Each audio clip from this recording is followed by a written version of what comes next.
love, life, and lessons from the past. Only at Dear Mags FM with DJ Chin.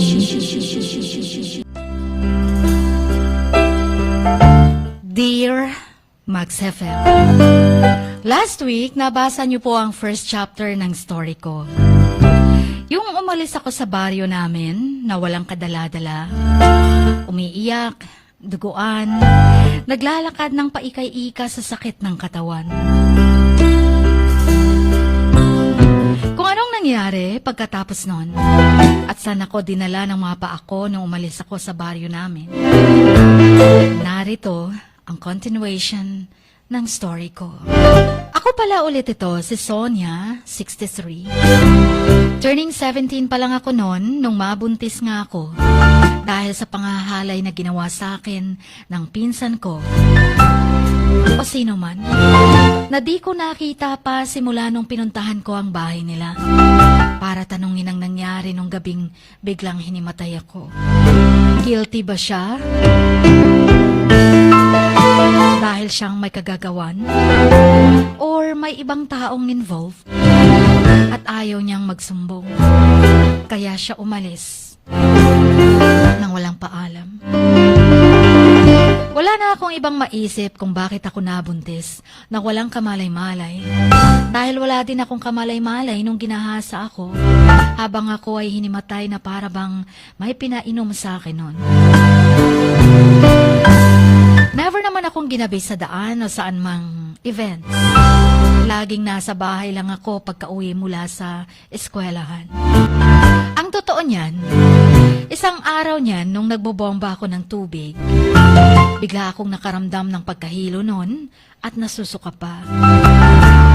If may nakakita nga siguro, talagang sasabihin buntis ako. Pero tumawa lang ako nun. Kasi nga, wala naman akong boyfriend. And NBSB ako. No boyfriend since birth. Pero pag bumabalik sa isipan ko, yung gabing inihatid ako ng pinsan ko. At pagkagising ko'y masakit ang katawang ko. Doon na ako kinabahan. Feeling ko talaga may nangyari. Pero binaliwala ko lang. At yun nga yun, Chin, makalipas ang 3 months. Confirmed na ako'y nagdadalang tao. At kung sino ang ama, ang pinsan ko ba talaga o ibang tao? Hindi ako sigurado. Kaya wala akong masabi o maamin noon sa tatay ko kung kaya't binugbog ako ng sobra. Hanggang sa nalupaypay na ako sa lupa nun.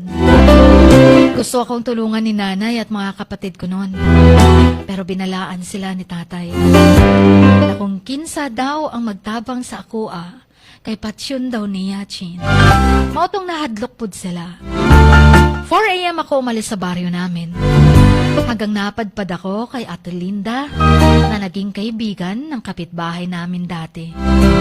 Pero ang house nila sa kabilang baryo pa. To cut the story short, tinala ako ni Ate Linda after 2 weeks sa Kiamba para mamasukang kasambahay. 2,000 pesos lang ang buwan ko. Ang 1,000 doon, kinukuha ni Ate Linda. Ayoko sanang pumasok bilang kasambahay, pero mag-iinarte pa ba ako? Hindi din naman daw pa halata ang tiyan ko. Pwede pa daw akong magtrabaho kina Lolo Josef. Maglilinis ng bahay, maglilinis ng kulungan ng baboy. Minsan paliliguan si Lola Ning, na asawa ni Lolo Josef. Dahil palagi na itong makakalimutin. May dementia na ba? Nag-iisip bata sometimes. Sometimes matinong kausap, pero madalas nakakalimutan sino kausap niya. Tiniis ko ang lahat, Chin. Mahirap ang trabaho, pero magiging mapili pa ba ako? Sabi ko, at least may bahay akong tinutuluyan at safe ako. May kinakain ako. Tumagal ako ng 2 months nung medyo nahalata ng tiyan ko. Pero sabi ko kay Lolo, baby fats lang yun. Kasi tumaba na ako sa kanila. Pero isang araw, Yung akala kong safe na ako sa bahay nila. Yun pala, ay dun ako ulit madidisgrasya. Tinangka akong molestyahin ni Lolo Joseph isang gabi. Tulog na tulog noon si Lola Ning. Igapos pa ni Lolo nga akong mga kamot para dili ko makabuhi. Sakit pa kaayo kay gahi nga wire ang iyang gigapos kanako. Chin, gipilit pa na ako nga tanggalon pero nagdugo-dugo na lang ang akong kamot. Dili gyud matanggal. Gibusalan pa ko niya og trapo ang baba, Chin, para di ko makasinggit. Katong gi-attempt na ako ni Lolo nga hubuan. Dito na ko nagwala. Pinagbabangga ko ang mga gamit sa bahay habang nakataling mga kamay ko. Gusto ko lang nung makagawa ng ingay para magising si Lola o mga kapitbahay. Katong medyo nahadlok na si Lolo Joseph sa pag-wild na ako. Dito maunang nagdagan ako paggawas. Akong buhok nagdikit-dikit na sa akong nawong nga puno og luha og pawis.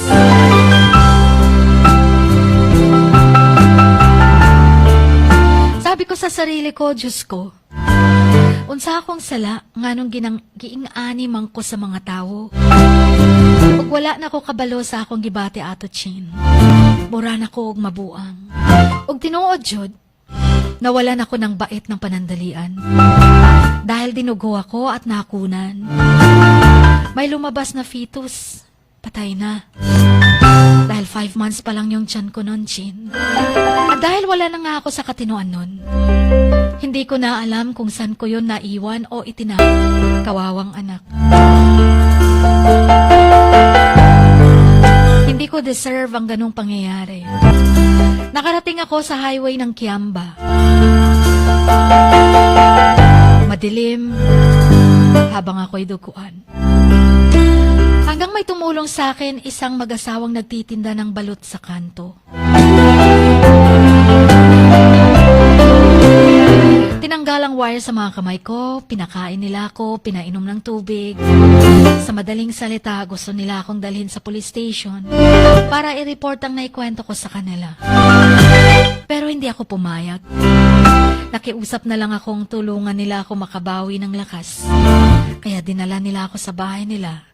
At dun, Chin, tumagal ako at itinuring nila akong parang tunay na anak.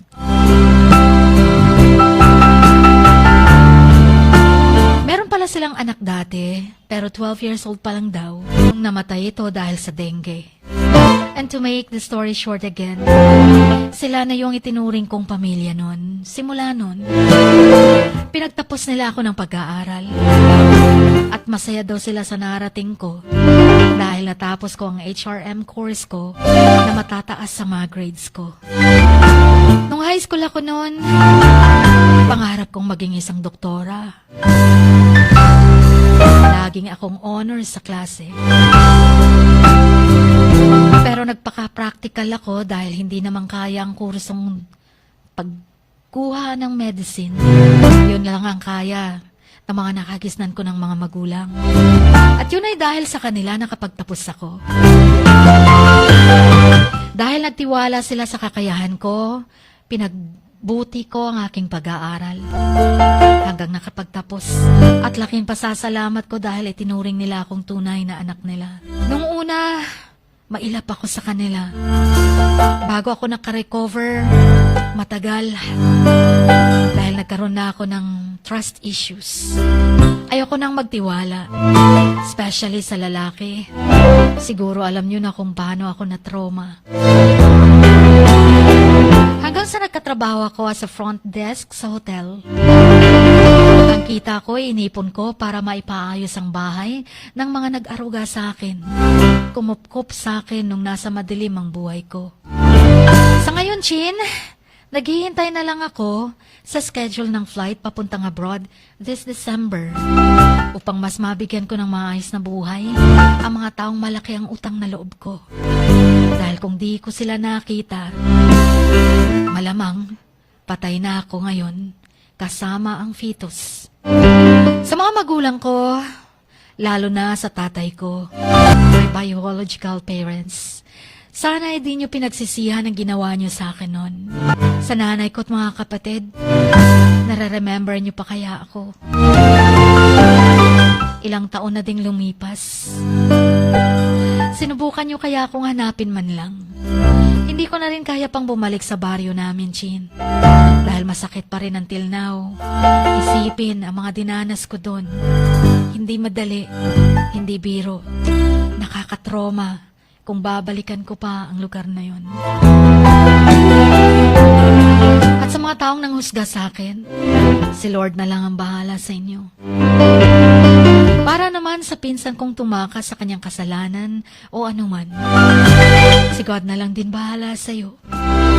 Alam kong di ka pa rin matahimik sa buhay mo. Dahil meron kang tinakasang responsibilidad o krimen. Kaya nga siguro, kinuha na niya ang anghel sa sinap.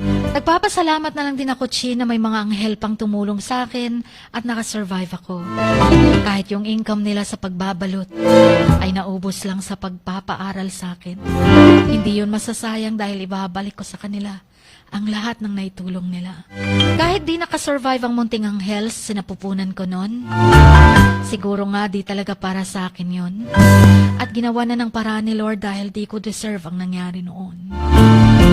Sa mga magulang ko na nakagisnan ko na ngayon at tinuturing kong kayo na talagang tunay kong mga magulang. Maraming salamat, Tay. Nay. Kung hindi dahil sa inyo, siguro matagal na akong nasa hukay. Hanggang dito na lamang, Chin. At maraming salamat sa pagbabasa. Ang inyong kamags, Sonia, 63.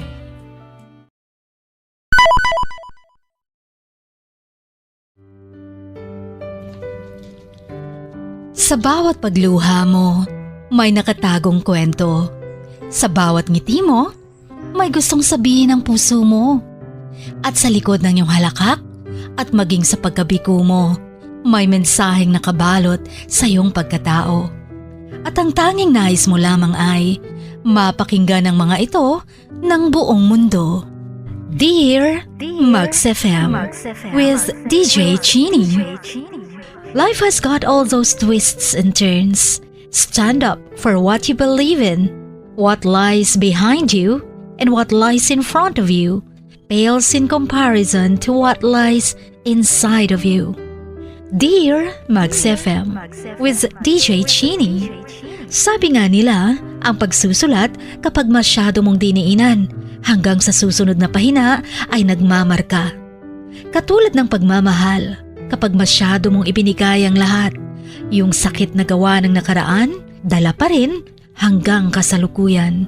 Dear Max FM, you own your story and you are the author of your own book of life. Don't let others write your script, but let others hear your story and make them inspired. Kaya sumulat na, maging bahagi ng aming programa, Dear Max FM with DJ Chini, tuwing Lunes hanggang Biyernes, 1:00 hanggang 3:00 ng hapon sa Max News FM, Sok Sargent. Love, life, and lessons from the past, only at Dear Max FM with DJ Chini.